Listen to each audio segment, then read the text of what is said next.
ज्यादा लोग नहीं रहते थे। उस गांव में एक गर्भवती विधवा औरत रहती थी। उस औरत का नाम कमला था। कमला अपने घर में अकेली रहती थी। उसके पति की सारी जायदाद उसके नाम हो गई थी, पर सभी गांव वाले उस औरत को मनहूस औरत समझा करते थे और सभी उससे नफरत किया करते थे। एक बार कमला राशन की दुकान पर खाने का सामान खरीदने जाती है। भैया जी, जरा 1 किलो दाल चावल देना। अरे हाय हाय हाय हाय हाय हाय! अरे मनहूस औरत, मेरी दुकान में अपशुगन करवाने आ गई क्या? हैं?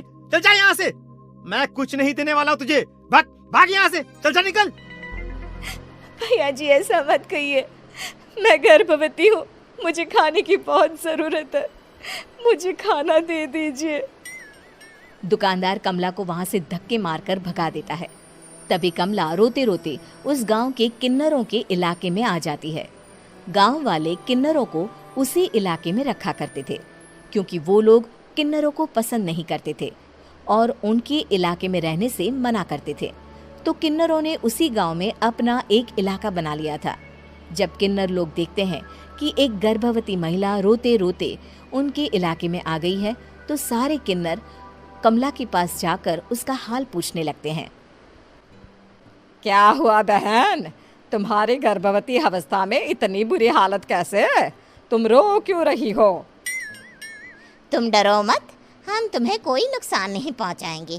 तुम शांत होकर सब बताओ कि हुआ क्या है। मैं कमला हूँ, मैं गांव के दूसरे इलाके से आई हूँ। 2 महीने पहले ही मेरे पति की मौत हुई है। मुझे गांव के लोग मनहूस मानते हैं, क्योंकि मैं विधवा हूँ और गर्भवती भी। वहाँ के लोग मुझे खाने के लिए कुछ बेचने के लिए भी तैयार नहीं, जिससे मेरा गुजारा नहीं हो रहा था। कोई बात नहीं कमला, हम तुम्हारा ख्याल रखेंगे। किन्नर लोग कमला को एक खाली घर में रहने के लिए जगह दे देते हैं और उसकी देखभाल भी करते हैं। कुछ ही महीने बाद कमला अपने बच्चे को जन्म देती है, पर अफसोस, कमला बच्चे को जन्म देते ही अपनी जान गंवा देती है। जब सब किन्नर बच्चे को देखते हैं तो बहुत खुश हो जाते हैं, क्योंकि वो बच्चा भी किन्नर ही था। कमला ने एक किन्नर बच्चे को जन्म दिया था। अब इस बच्चे की देखभाल कौन करेगा? हम तो इस बच्चे को गांव के दूसरे इलाके में भी नहीं भेज सकते। और तो क्या हुआ, इस बच्चे की माँ नहीं रही तो हम इसे पालेंगे। अब ये हमारे इलाके में रहेगा, हमारे साथ रहेगा। फिर वो किन्नर उस किन्नर बच्चे को गोद ले लेते हैं, उसका नामकरण कराते हैं। उस किन्नर बच्चे का नाम शक्ति रखा जाता है। देखते ही देखते शक्ति बड़ी होने लगती है। उसके रंग रूप बहुत सुंदर थे। वो बहुत सुंदर किन्नर दिखती है। एक दिन शक्ति एक किन्नर से पूछती है, माँ जी सुनिए ना, ये गांव के दूसरे इलाके में भी तो लोग रहते हैं, तो हम वहाँ क्यों नहीं जाते? हम उनसे अलग क्यों रहते हैं? शक्ति, क्योंकि वो लोग हमारे जैसे नहीं, वो लोग हमें पसंद नहीं करते, इसीलिए हम उनसे अलग रहते हैं। क्यों? वो हमें क्यों पसंद नहीं करते? मुझे एक बार उस इलाके में जाना है, मैं एक बार वहाँ जाकर घूम कर आऊँ। शक्ति, खबरदार, जो तू उस इलाके में कभी भी गई तो अपनी जान नहीं गंवाना चाहती तो उस इलाके में कभी कदम भी नहीं रखेगी, समझी? इतना कहकर वो किन्नर वहाँ से चली जाती है। शक्ति उस किन्नर की बात सुनकर बहुत रोती है। माँ जी, ऐसा कैसे कह सकती हैं? उन्होंने इतनी सी बात के लिए मुझे इतना डांटा। अब तो मैं उस इलाके में ज़रूर जाऊंगी। फिर एक दिन शक्ति गांव के दूसरे इलाके में चुपके से जाती है। ये लोग तो हमारे जैसे ही इंसान हैं, तो ये हमसे नफरत क्यों करते हैं? जब शक्ति उस इलाके में पहुंचती है तो गांव के सारे आदमी उसके रूप से मोहित हो जाते हैं। वो लोग ये अंदाज़ा नहीं लगा पाते कि वो किन्नर है। शक्ति की सुंदरता देखकर सारे गांव वाले उसकी तारीफ करने लगते हैं। तभी गांव का चक्कर लगाने गांव के जमींदार का बेटा हर्ष वहां पहुंचता है।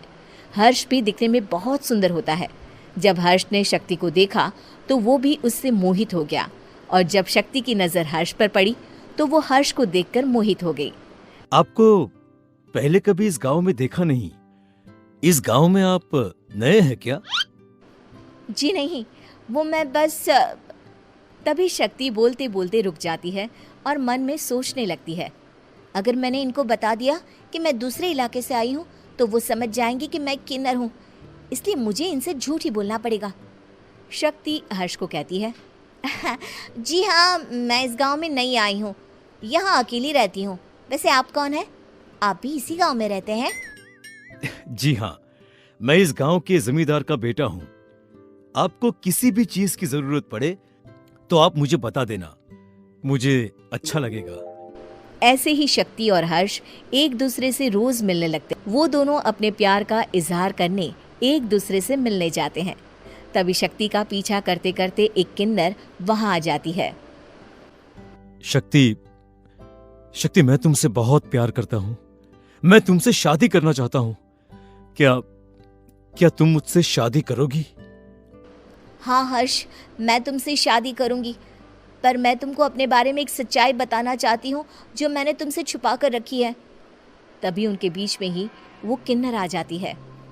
शक्ति, तेरी हिम्मत कैसे हुई ऐसा करने की? वो किन्नर शक्ति को खींचकर गांव के जमींदार के पास ले जाती है। हर्ष भी वहां शक्ति को बचाने के लिए पहुंच जाता है।